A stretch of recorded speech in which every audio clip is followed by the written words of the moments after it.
Statement एक single chapter है, ठीक है, यूनिट में प्रैक्टिकल, ठीक है, इंपॉर्टेंट चैप्टर है, राइट। कैश फ्लो स्टेटमेंट में 110% क्वेश्चन आएगा, नो डाउट। तो चैप्टर को आप शुरू से ही ढंग से पढ़ें, ठीक है, नो डाउट सारी चीजें तो क्लियर करते हुए चलेंगे, और इजी भी है, सब आर्मी पास भी नहीं है, ठीक है। और थोड़ा सा आप कॉन्सेप्ट ढंग से समझ लीजिएगा, ये जो शुरू की 1-2 क्लासेस है, आपको 2-3 दिन की क्लासेस देगी जिनमें आपके कॉन्सेप्ट आ जाएंगे, ठीक है, तो उनको आप ढंग से पढ़िएगा बेटा, ठीक है। चलो स्टार्ट करें। देखिए कैश फ्लो स्टेटमेंट, और प्रशांत कैश फ्लो स्टेटमेंट को डील करता है अकाउंटिंग स्टैंडर्ड 3। अच्छा, अकाउंटिंग स्टैंडर्ड 3 क्या बोलता है? Companies who are listed in a particular recognized stock exchange market, who are listed in a particular recognized stock exchange market, मतलब जो किसी रिकॉग्नाइज्ड स्टॉक एक्सचेंज मार्केट में क्या है, लिस्टेड है कंपनीज, जिनको हम बोल सकते हैं लिस्टेड कंपनीज। क्या बोल सकते हैं बेटा? लिस्टेड कंपनीज बोल सकते हैं, आया ना, राइट। फिर क्या बोलते हैं अपन? whose turnover exceeds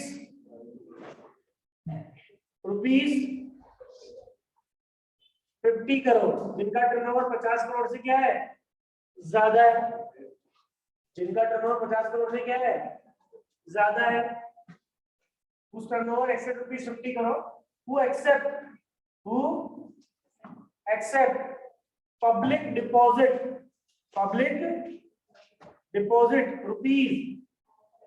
₹10 करोड़ और मोर। ये बात समझ में? मतलब कंपनी जो कि किसी particular recognised stock exchange market में लिस्टेड है, that is listed companies whose turnover exceed ₹50 crore, who accept public deposit ₹10 crore, they are required to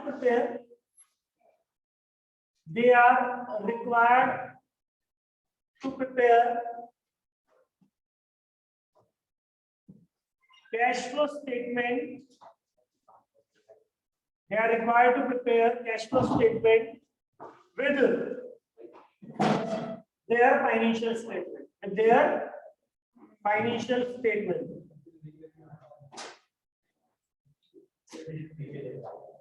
तो उनको अपने फाइनेंशियल स्टेटमेंट के साथ क्या बनाना पड़ेगा बेटा? कैश फ्लो स्टेटमेंट भी बनाना पड़ेगा। मतलब अगर देखा जाए तो फाइनेंशियल स्टेटमेंट का मतलब क्या होता है बेटा? फाइनेंशियल स्टेटमेंट का मतलब क्या होता है? फाइनेंशियल स्टेटमेंट का मतलब क्या होता है? Statement of profit and loss account, balance sheet, notes to accounts, right? And last one is cash flow statement. मतलब अगर देखा जाए तो कैश फ्लो स्टेटमेंट भी किसका पार्ट हो गया बेटा? फाइनेंशियल स्टेटमेंट का पार्ट हो गया, लेकिन इनके लिए लिस्टेड कंपनीज के लिए या जिनका टर्नओवर 50 करोड़ से क्या है, ज्यादा है, जिन्होंने पब्लिक डिपॉजिट एक्सेप्ट कर रखी है 10 करोड़ या उससे ज्यादा की, ठीक है। तो वो बेसिकली वहां पर आपको कैश फ्लो स्टेटमेंट भी फाइनेंशियल स्टेटमेंट के साथ क्या करना पड़ेगा? प्रिपेयर करना पड़ेगा। यही बात समझ में? तो हम कैश फ्लो स्टेटमेंट बनाना सीख रहे हैं, राइट। ये कुछ नॉर्म्स है अकाउंटिंग स्टैंडर्ड के लिए कि कैश फ्लो स्टेटमेंट बनाना क्यों जरूरी है। चलिए सुनना, ध्यान देना, ऐसा नहीं कि ये कंपनीज ही कैश फ्लो स्टेटमेंट बनाएंगी बेटा। कैश फ्लो स्टेटमेंट कोई भी बना सकता है। कैश फ्लो स्टेटमेंट लाइक चाहे सोल प्रोप्राइटर हो, चाहे पार्टनरशिप फर्म हो, चाहे अनलिस्टेड कंपनीज हो, प्राइवेट कंपनीज हो, कोई भी बना सकता है। बनाने में ये बात है, लेकिन इनके लिए क्या हो गया? जरूरी हो, इनके लिए क्या हो गया? इनको तो अपने फाइनेंशियल स्टेटमेंट के साथ कैश फ्लो स्टेटमेंट ड्रॉ करना ही पड़ेगा, राइट। तो आप इसको नोट करें बराबर से, समझो तुम्हारा टाइम पर आ जाएगा। कल दोनों को बाहर रखिएगा मंडे को। मतलब देखो कुछ नहीं क्या होता है, अरे क्लास में आ जाओ तो मुझे एक बार ही बोलने की जरूरत पड़ेगी, बार बार बोलने की जरूरत नहीं पड़ेगी, ठीक है ना। एक ही चीज को बार बार बोलने से मतलब है कोई सेंस निकलता तो है नहीं। चलो ध्यान दो, बराबर से आगे चले। और वो कहाँ है आज इधर संस्कार बंधन घर गया, और वो उसकी तबीयत सही नहीं क्या है,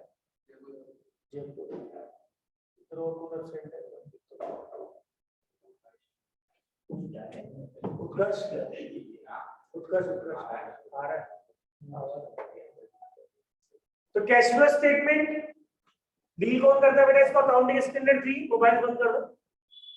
अकाउंटिंग स्टैंडर्ड 3, इसकी रिक्वायरमेंट क्या है? Companies who are listed in a particular recognised stock exchange market, that is listed companies, जो किसी particular recognised stock exchange market में क्या है लिस्टेड है, लिस्टेड कंपनीज जिनका टर्नओवर 50 करोड़ से क्या है, जिन्होंने एक्सेप्ट कर रखी है, accept public deposit rupees 10 crore, और कंपनी के मतलब they are required to prepare cash flow statement with their financial statement. तो उनको क्या करना पड़ेगा? अपने फाइनेंशियल स्टेटमेंट के साथ क्या बनाना पड़ेगा बेटा?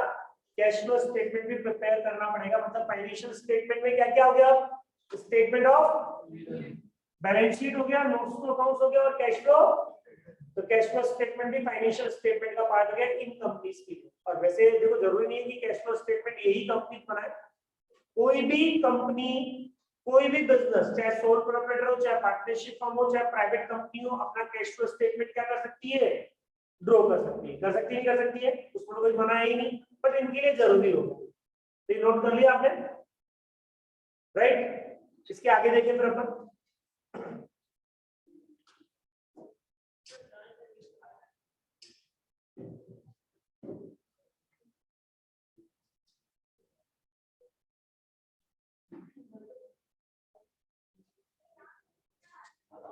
चलिए देखिएगा,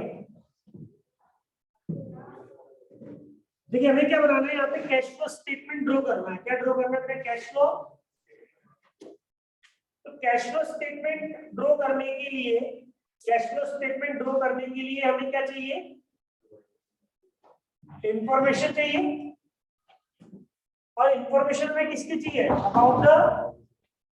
about the cash inflows and, हमको कैश इनफ्लोज एंड आउटफ्लोज की क्या चाहिए?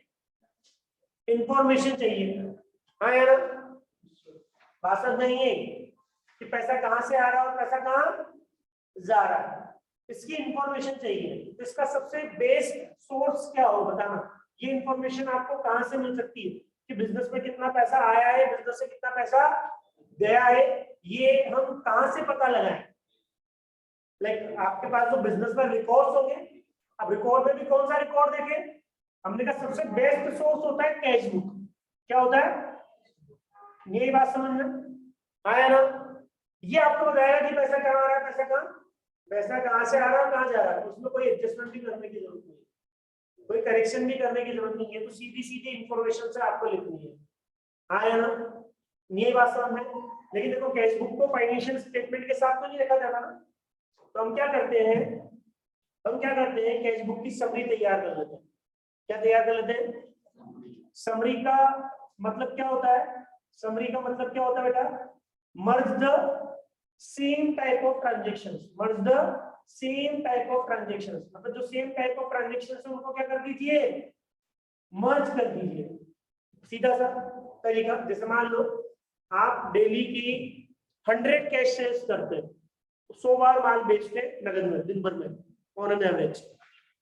तो साल में अगर 300 वर्किंग डेज भी बोलूं मैं, तो 100 इंटू 300, साल की 30,000 ट्रांजेक्शन आपकी कैश बुक पर रिकॉर्ड होंगी नहीं होगी?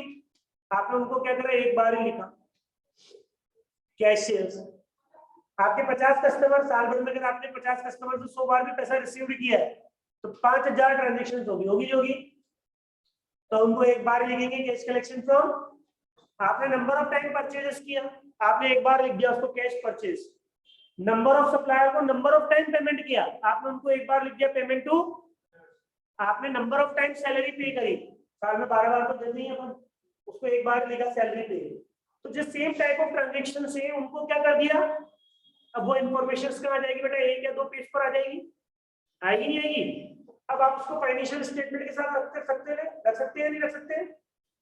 लेकिन हमारा अकाउंटिंग स्टैंडर्ड क्या बोलता है कि आपने चलो ठीक है सेम टाइप ऑफ ट्रांजैक्शंस को मर्ज कर दिया है, आप उस इंफॉर्मेशंस को जो कैश बुक की समरी है उसको एक या दो पेज पर लिया है, लेकिन फिर उसका क्या कर दीजिए, आप क्या कर दीजिए, क्लासिफिकेशंस कर दीजिए। किसका, कैश फ्लोस का।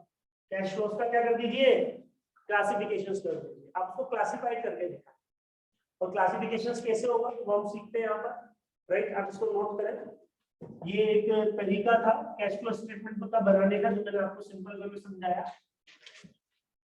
आप क्या करेंगे, आपको क्या चाहिए प्रशांत, इंफॉर्मेशन चाहिए। किसकी इंफॉर्मेशन चाहिए, about the cash inflows and, तो इसके लिए सबसे बेस्ट सोर्स क्या है, कैश बुक है। क्या है, और कैश बुक पूरी बुक होती है, आप उसकी क्या तैयार कर ले, समरी, मतलब merge the same type of, merge the same type of transactions.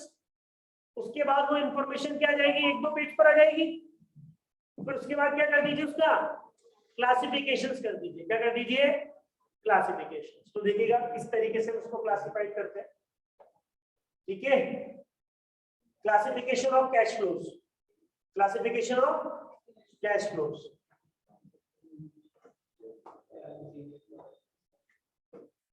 चलिए क्लासिफिकेशन ऑफ कैश फ्लोज की अगर अपन बात करें, यहाँ हमने तीन पार्ट में इसको डिवाइड किया है। क्लासिफिकेशन ऑफ कैश फ्लोज, इसको तीन पार्ट में डिवाइड किया अपन ने बेटा। Cash flow from operating activities, cash flow from operating activities, ठीक है। Cash flow from investing activities, cash flow from investing activities, cash flow from investing activities. भाई पढ़ो इधर, मैं क्या कह रहा हूँ, इन के चक्कर में मत पढ़ा करो, तो वापस कह रहा हूँ दूर बैठा करो इधर। इनके पास बैठ जाते हो और फिर आगे मस्ती करना चालू कर देते हो, बातें करना चालू कर देते हो। ईशान इधर आ गया, मुफ्ती इधर आ गया, क्या कर रहा हूँ, इधर आगे बैठ, उसके बाद हम पढ़ेंगे, उसको डिस्कस करेंगे। वो पता है मुझे कौन क्या करता है, लेकिन आप इनके पास बैठो तभी करता है, डिस्कस पे बैठते हैं। चलो cash flow from financing activities, cash flow from financing activities. और मैं बता दूं बेटा, ये चैप्टर देखो ये बहुत इजी, अगर आप इसको तरीके से सीख लेंगे 2 या 3 दिन की क्लास में, और नहीं तो बहुत खतरनाक है, तो ये आता भी नहीं है, राइट। आपकी 2 या 3 दिन की क्लास इंपॉर्टेंट है भाई। आज तो मैं आपको डायरेक्ट मेथड, अभी क्लासिफिकेशन जो मंडे की क्लास होगी वो सबसे ज्यादा इंपॉर्टेंट होगी। जिस तरह के क्वेश्चंस आते हैं उनको हम, उनका फॉर्मेट डिस्कस करना है, फॉर्मेट का डेरिवेटिव हम देखते हैं किस तरीके से फॉर्मेट है, और उसी के अकॉर्डिंग हमारा पूरा चैप्टर चलता है। तो फिर इजी रहता है, हमको याद करने की जरूरत नहीं पड़ेगी, हमें तो फिर क्वेश्चन रटने पड़ेंगे, क्या मतलब है। तो cash flow from financing activities, ठीक है। और इजी है, ऐसा कोई हार्ड पास नहीं है कि अभी सीख पाएंगे, बहुत इजी वे में उसको चैप्टर को समझ लेंगे, ठीक है ना। तो cash flow from operating activities, cash flow from investing activities, cash flow from, जितनी भी कैश फ्लो की समरी थी उसको आपने 3 पार्ट में क्लासिफाइड कर दिया। बेसिकली इसको हम बोल सकते हैं, दोनों को नॉन ऑपरेटिंग भी बोल सकते हैं, तो ये ऑपरेटिंग है तो ये क्या कहलाएंगे आपकी, या तो इन्वेस्टिंग या फाइनेंसिंग। अब मेरी बात समझना, ये जो क्लासिफिकेशंस किया है हमने, ये बिजनेस टू बिजनेस वेरी करता है, इस पर डिपेंड करता है, मतलब बिजनेस की नेचर क्या है उसके अकॉर्डिंग डिपेंड करेगा कि इसके लिए ऑपरेटिंग क्या है और नॉन ऑपरेटिंग क्या है। आज जैसे हम बात करें, ये वैसे भी मैं क्लासिफिकेशन आपको बता दूं, ये क्लासिफिकेशन हम किसके लिए कर रहे हैं, only for trading and manufacturing concerns के लिए कर रहे हैं बेटा। ट्रेडिंग एंड मैन्युफैक्चरिंग कंसर्न्स के लिए, जिनका काम क्या है, माल खरीद कर बेचना या बनाकर बेचना, राइट, उनका ऑब्जेक्ट यही है। तो उनके लिए जो डे टू डे की एक्टिविटीज होंगी वो ऑपरेटिंग एक्टिविटीज होंगी, माल खरीदना, बेचना, रूटीन के एक्सपेंसेस पेमेंट करना, वो ऑपरेटिंग है। लेकिन एक बात बताओ, अगर एक ट्रेडिंग एंड मैन्युफैक्चरिंग कंसर्न कोई लोन ले रहा है, तो क्या उसके लिए ऑपरेटिंग होगा क्या? एक ट्रेडिंग एंड मैन्युफैक्चरिंग कंसर्न जिसका काम क्या है, माल खरीद कर बेचना या बनाकर बेचना, उसने लोन लिया। अब लोन रोजाना तो नहीं लेता ना, ऑपरेटिंग है नॉन ऑपरेटिंग है? नॉन ऑपरेटिंग है। लेकिन वही अगर मैं बात करूं बैंक के लिए, बैंक का काम ही क्या है, रोज नंबर ऑफ लोन डिस्ट्रीब्यूट करना, लोन लेना, लोन, तो उसके लिए वो क्या कहलाएगा, ऑपरेटिंग कहलाएगा। कहलाएगा नहीं कहलाएगा? आज एक इन्वेस्टिंग कंसर्न है जिसका काम ही क्या है, इन्वेस्टमेंट खरीदना, बेचना, इन्वेस्टमेंट करना, तो उसके लिए वो ऑपरेटिंग हो गया। लेकिन अगर एक trading and manufacturing concern investment कर रही है तो फिर इन्वेस्टिंग कहलाएगा, नॉन ऑपरेटिंग कहलाएगा उसके लिए। यही बात समझ में? तो हम ज्यादा डिटेल में नहीं जा रहे, हमें जितना समझना है उसके लिए मैंने लिख दिया कि ये जो 3 क्लासिफिकेशन है किसके लिए कर रहा हूं मैं, किसके लिए कर रहा हूं बोलो, ट्रेडिंग एंड मैन्युफैक्चरिंग कंसर्न्स के लिए करते हैं। तो इनके लिए माल खरीदना और बेचना, उसमें भी नगद ही ढूंढना है, क्योंकि ये सारी चीजें कहां से उठा रहा हूं मैं, कैश बुक से उठा रहा हूं। कैश बुक है, इसमें एक भी नॉन कैश आइटम नहीं लिखूंगा, सारे कैश बुक से उठा रहा हूं मैं, कैश बुक की समरी से। तो सबसे पहले जैसे मैं लिख दिया यहाँ पे कैश, पैसा आएगा जाएगा, आएगा। कैश कलेक्शन फ्रॉम, देखो माल नगद बेचना और माल उधार बेचना दोनों ऑपरेटिंग है, दोनों ऑपरेटिंग है, बट उधार बेचने से पैसा नहीं आता है। जब आप उनसे पैसा कलेक्ट करोगे, कैश कलेक्शन फ्रॉम डेटर, तो वहां से आपका कैश इनफ्लो आएगा, आएगा नहीं आएगा? तो वो क्या कहलाएगा आपके लिए, ऑपरेटिंग कहलाएगा, नहीं कहलाएगा? Operating with cash. कोई दिक्कत? अब आपसे भी किसी ने पूछ लिया कि क्रेडिट सेल ऑपरेटिंग है नॉन ऑपरेटिंग, तो हमने कहा क्रेडिट सेल तो ऑपरेटिंग, कोई दिक्कत नहीं, बाकी वो कैश आइटम नहीं। बात समझ नहीं, ऑपरेटिंग बट नॉन कैश बोल सकते हैं उसको, क्या बोल सकते हैं, ऑपरेटिंग बट नॉन कैश। ठीक है, कैश परचेजेस, कैश, अब पैसा आएगा जाएगा, जाएगा, है ना। पेमेंट टू सप्लायर, देखो माल खरीदना ऑपरेटिंग है, उधार खरीदना भी ऑपरेटिंग है, लेकिन जब आप उधार खरीदते हैं तो पैसा नहीं जाता, तो बाद में उसका पेमेंट करेंगे तो पैसा जाएगा, है ना।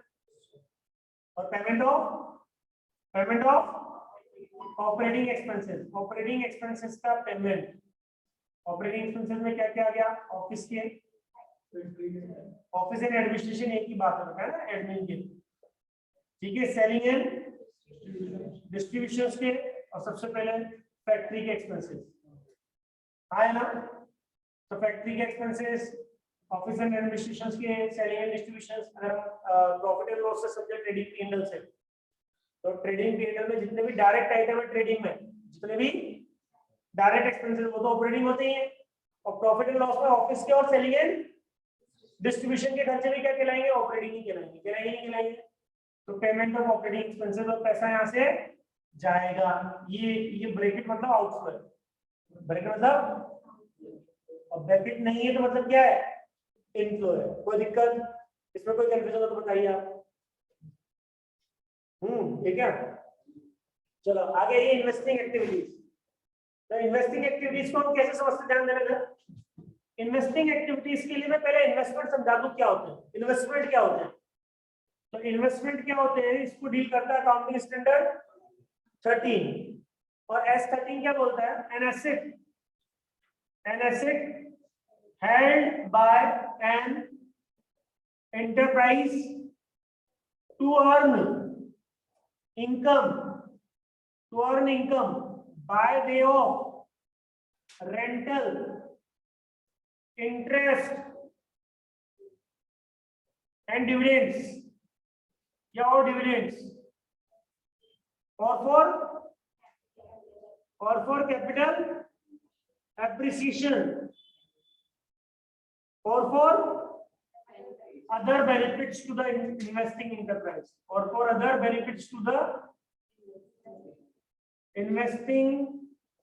enterprise, तो समझिएगा क्या है ये डेफिनेशन जो मैंने इन्वेस्टमेंट की लिखी है यहाँ पर। कि आपने एक एसेट खरीद के रख रखी है, an asset held by an enterprise, business ने एक एसेट रख रखी है टू अर्न इनकम को कमाने के लिए। इनकम का जरिया क्या हो सकता है? By way of rental income आ सकती है, इंटरेस्ट की इनकम आ सकती है, डिविडेंड की इनकम आ सकती है। अब इंटरेस्ट की इनकम किससे आएगी? आपने कहीं बैंक में एफडीज वगैरह करा रखी है, किसी कंपनी के डिबेंचर्स खरीद रखे हैं, डेब्ट खरीद रखे हैं, कहीं डिपॉजिट दे रखे तो उससे ब्याज आएगा। डिविडेंड किससे आएगा? अगर आपने किसी कंपनी के क्या खरीद रखे हैं, शेयर्स वगैरह खरीद रखे हैं। और फॉर कैपिटल एप्रिसिएशन, कभी कभार ऐसे इन्वेस्टमेंट भी हो जाते हैं जिनसे आपको कोई रेगुलर इनकम तो नहीं मिलती, पर उनकी वैल्यू क्या होती है? डे टू डे बढ़ती जाती है। जैसे आपने एक प्लॉट खरीद के रख दिया खाली, अब उससे कोई रेंटल इनकम तो नहीं आएगी, बट उसकी डे टू डे क्या हो रही है? वैल्यू। और for other benefits to the investing enterprise, और कोई दूसरे बेनिफिट मिल रहे हो। अब दूसरे बेनिफिट क्या है? जैसे मान लो हमारा बिजनेस है, वो इन्वेस्टिंग एंटरप्राइज कहलाएगा क्योंकि वो इन्वेस्टमेंट कर रहा है। अब इन्वेस्टमेंट क्या करा? उसने कोई प्लांट एंड मशीनरी खरीद ली तो प्रोडक्शन में काम आ रही है, लैंड बिल्डिंग खरीद ली बिजनेस को ऑपरेट करने के लिए काम में आ रही है, आ रही नहीं आ रही है? बिजनेस को चलाने के लिए काम में आ रही है, तो वो भी क्या कहलाएगा? इन्वेस्टमेंट ही कहलाएगा। क्या कहलाएगा? कोई दिक्कत? Other benefits. चलो तो इसमें क्या क्या आ जाता है बेटा?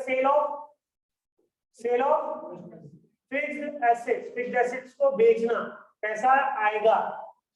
Sale of plant and machinery, sale of land building, sale of motor vehicle, पैसा। परचेज ऑफ फिक्स्ड एसेट्स, पैसा जाएगा, आया ना? Sale of investment, sale of investment बेचना, पैसा। परचेज ऑफ इन्वेस्टमेंट, पैसा जाएगा, आया ना? ये बात समझ में। और जब आप इन्वेस्टमेंट करोगे तो आपको ब्याज मिलेगा, इंटरेस्ट रिसीव्ड होगा, आया ना? आपको क्या मिलेगा? डिविडेंड मिलेगा, मिलेगा नहीं मिलेगा? तो ये सारी की सारी एक्टिविटीज कौन सी कहलाएंगी आपकी? देखो, इंटरेस्ट रिसीव्ड करना और डिविडेंड रिसीव्ड करना। रिसीव्ड क्या है? इन्वेस्टिंग है, समझे? आया ना? और फाइनेंसिंग एक्टिविटीज क्या होंगी? ऐसी एक्टिविटी जो कि आपके फाइनेंस का सोर्स आपको प्रोवाइड करे, फाइनेंस का सोर्स प्रोवाइड करे, पैसे का अरेंजमेंट करे। जैसे इशू ऑफ शेयर कैपिटल। अब आपने इक्विटी शेयर इशू किया तो भी इशू कहलाएगा, प्रेफरेंस शेयर इशू किया तो भी क्या कहलाएगा? लेकिन जब इनका रीपेमेंट करते हैं तो प्रेफरेंस शेयर्स का रीपेमेंट तो क्या कहलाता है? रिडम्पशन। क्या कहलाता है? लेकिन इक्विटी शेयर्स का रीपेमेंट क्या कहलाता है? बायबैक कहलाएगा। क्या कहलाएगा? यहाँ पैसा जाएगा, जाएगा नहीं जाएगा? Issue of debentures, debentures issue करना, पैसा आएगा। रिडम्पशन ऑफ डिबेंचर्स, पैसा जाएगा। लोन लेना, पैसा आएगा। और लोन का रीपेमेंट करना, रीपेमेंट ऑफ लोन, ये भी पैसा जाएगा यहाँ पे। ये भी फाइनेंसिंग एक्टिविटीज का ही पार्ट होगा। जब फाइनेंस का सोर्स आप ले रहे हैं तो फाइनेंस का रीपेमेंट भी क्या कहलाएगा? इन्वेस्ट फाइनेंसिंग ही कहलाएगा, सॉरी। और इंटरेस्ट पे करना, जब इतने सारे फाइनेंस के सोर्स आप रखोगे तो ब्याज चुकाओगे, डिविडेंड चुकाओगे बेटा, आया ना? तो ये सब कुछ क्या कहलाएगा? बोलो, फाइनेंसिंग कहलाएगा।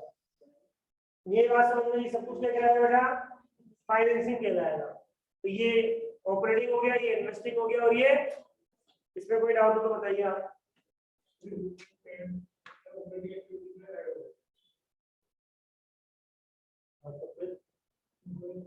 हाँ हाँ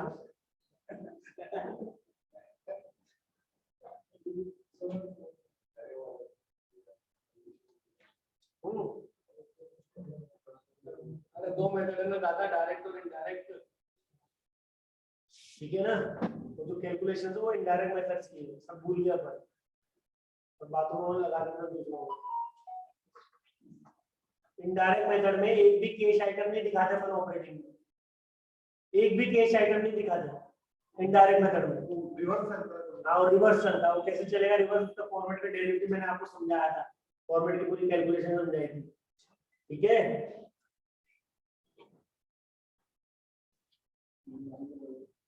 नहीं आगे भूल गया। और अब अभी तो घर में बैठेंगे, हम तो छुट्टियां करके बैठे घर पे, बता रहा हूँ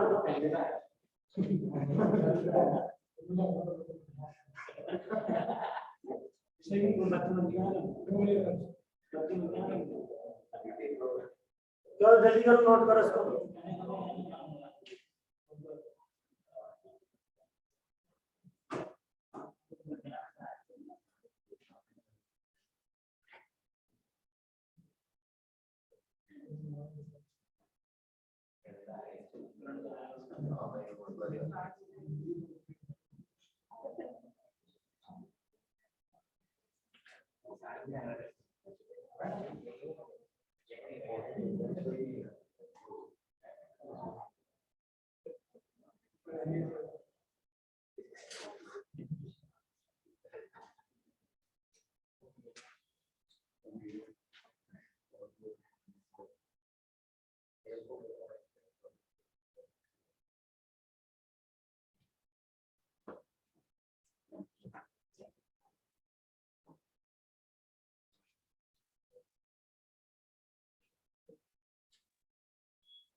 हो गया?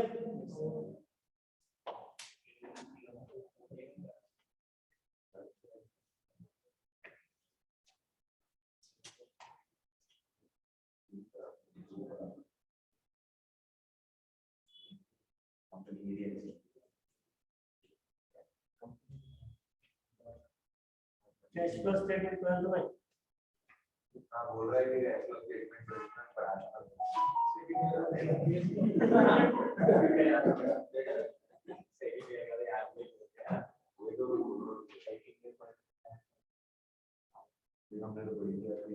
चलो बिठा दे इसको।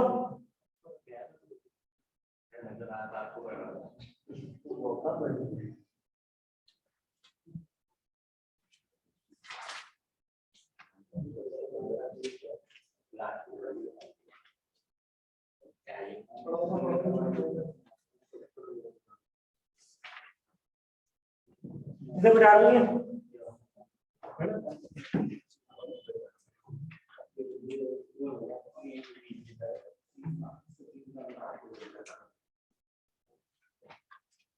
चल ध्यान देना, हम बात कर रहे हैं methods. Methods for preparing cash flow statement. जैसे कैश फ्लो स्टेटमेंट बनाने के मेथड, और दो मेथड यहाँ पर आपको पढ़ने, एक डायरेक्ट मेथड और दूसरा क्या है, इनडायरेक्ट मेथड।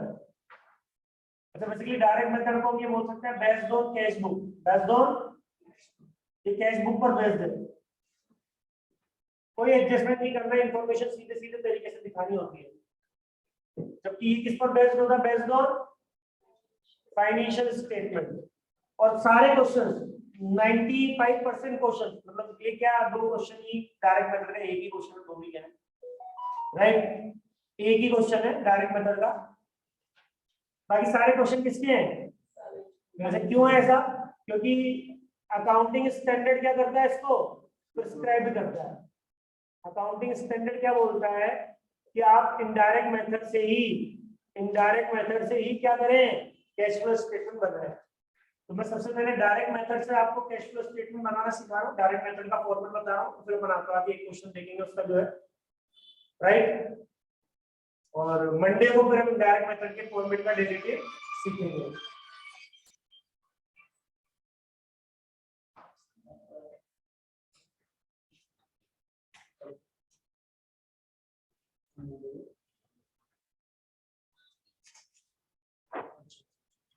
नीचे ऑफिस में ना, हाँ अच्छी बात है, इसमें जाओ तो देखो वो बेटो कोई नेक्स्ट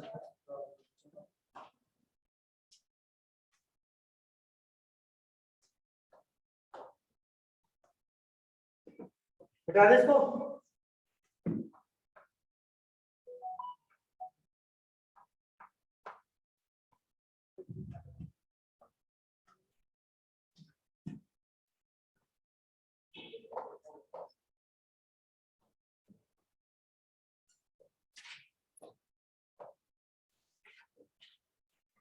ये सारी चीजें दोबारा लिख रहा हूँ इधर, क्या प्रशांत, सारे आइटम दोबारा लिख रहा हूँ, ध्यान देना। ये cash flow statement, cash flow statement, direct method, ठीक है।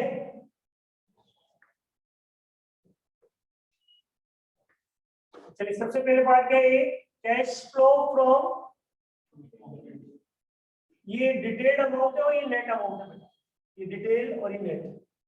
कैश फ्लो फ्रॉम, क्या क्या सीखा अपन ने, कैश सेल्स, अच्छा पैसा आएगा जाएगा, कैश कलेक्शन फ्रॉम डेटर्स, पैसा, कैश परचेजेस, पैसा, पेमेंट टू सप्लायर्स, पैसा, payment of operating expense, payment of factory, office, selling, ये पैसा जाएगा। इसका आप टोटल लगाएंगे, ये पांचों आइटम मैंने वापस लिख दिए थे, देखो प्रशांत, संस्कार, केशव, या तो इसका टोटल पॉजिटिव होगा या नेगेटिव होगा, अभी तो कुछ भी नहीं करना तुमको, चाहे पॉजिटिव हो चाहे नेगेटिव हो। इसको हमने एक नाम दिया है, cash generated from operating activities. अब क्यों दिया है नाम, मैं भी आपको बताता हूँ, cash generated from operating activities, ठीक है। ये मैं भी यहाँ पे 2-3 लाइनें छोड़ रहा हूँ, राइट, क्यों छोड़ रहा हूँ, अभी पूरा फॉर्मेट कंप्लीट होगा तो आपको समझ में आ जाएगा। बी पार्ट किसका होता है बेटा, cash flow from investing activities का। लाइन से वापस वही, sale of investment fixed assets, right, purchase of fixed assets, investments, ये पैसा आएगा, ये पैसा, राइट, इंटरेस्ट रिसीव्ड करना और डिविडेंड रिसीव्ड करना, हाँ है ना, कोई दिक्कत। अब जब इसका टोटल लगाएंगे, ईशान या तो पॉजिटिव होगा या नेगेटिव होगा, उठाकर बाहर लिख देंगे ये। और क्या लिखते हैं हम यहाँ पर, ध्यान देना, उत्कर्ष, ये बी पार्ट डाल के नेट कैश, अगर पॉजिटिव होगा तो क्या लिखेंगे, फ्रॉम, और नेगेटिव होगा तो क्या लिखेंगे, used in investing activities. Net cash from और used in investing activities. Net cash from, अगर पॉजिटिव होगा तो लिखेंगे net cash from investing activities, और नेगेटिव होगा तो क्या लिखेंगे, net cash used in investing activities. Used in मतलब पैसा यूज किया है आपने वहां पर, कोई दिक्कत। करंट पॉजिटिव होगा तो नेट कैश फ्रॉम, अगर नेगेटिव होगा तो net cash used in investing activities. फिर ऐसे ही आपको क्या दिखानी है बेटा, क्या दिखानी है, कैश फ्लो फ्रॉम, और सुनो यहाँ पर ये टोटल लगाकर ब्लॉक करके बाहर लिख दिया जाता है नेट वाले कॉलम में, ये तो बंद कर दिया टोटल, ऊपर नीचे लाइन खींच दी, इसका आगे आप कुछ नहीं करना, इस टोटल से काम में लेना। फिर यहाँ पर वही बात, इश्यू ऑफ शेयर कैपिटल, पैसा आएगा, रिडम्पशन ऑफ प्रेफरेंशियल कैपिटल, पैसा जाएगा, buyback of equity share capital, buyback of equity share capital पैसा जाएगा, issue of debenture, issue of पैसा आएगा, redemption of debenture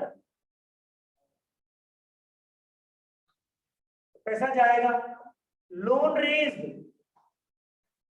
loan raise करना पैसा, रीपेमेंट ऑफ लोन पैसा जाएगा, हाँ है ना, इंटरेस्ट पे करना, डिविडेंड पे करना, ये नेगेटिव से सारे के सारे हो गया। चलिए अब इसका टोटल लगाएंगे, वही पॉजिटिव या नेगेटिव, और उठाकर क्या लिखेंगे, ये सी पार्ट हो गया, नेट कैश फ्रॉम या यूज्ड इन फाइनेंसिंग एक्टिविटीज, ठीक है बेटा, हाँ ना।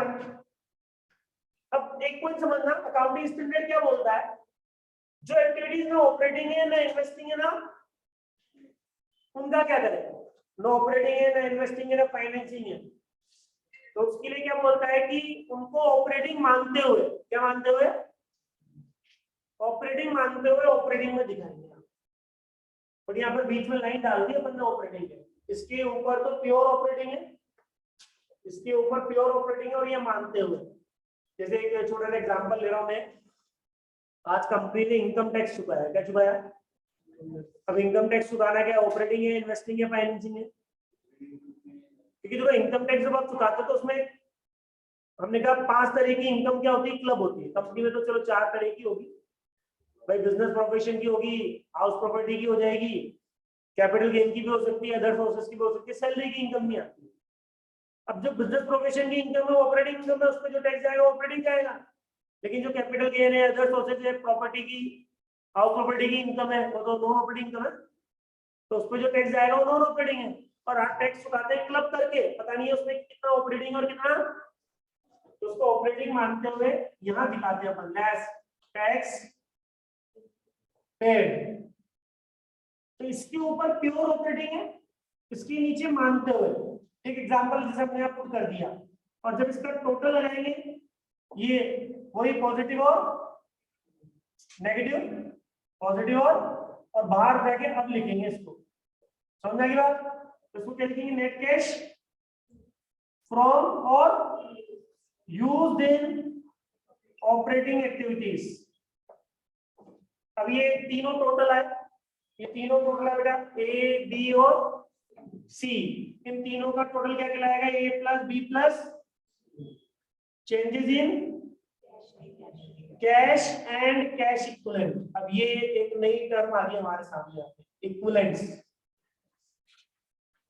ठीक है। अच्छा, कैश एंड कैश इक्विवेलेंट का मतलब क्या होता है, as per accounting standard 3 cash means, cash का मतलब होता है कैश एंड कैश इक्विवेलेंट, या तो कैश या कैश के बराबर हो, तो इसमें हम क्या लेते हैं, कैश बैलेंस लेते हैं, बैंक बैलेंस लेंगे, बैंक बैलेंस के साथ साथ बैंक ओवरड्राफ्ट भी आ जाता है, और शॉर्ट टर्म